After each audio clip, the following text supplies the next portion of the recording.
Acesta este generatorul perpetu pe care toată lumea îl caută.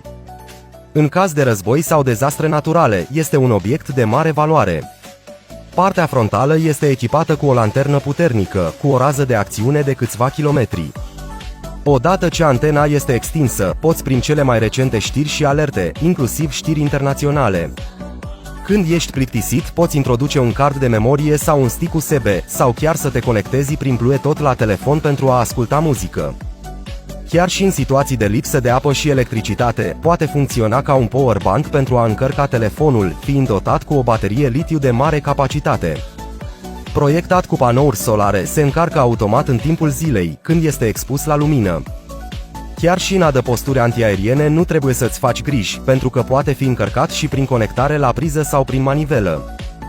Este dotat cu o curea de umăr portabilă, fiind foarte ușor de transportat atunci când ești în mișcare.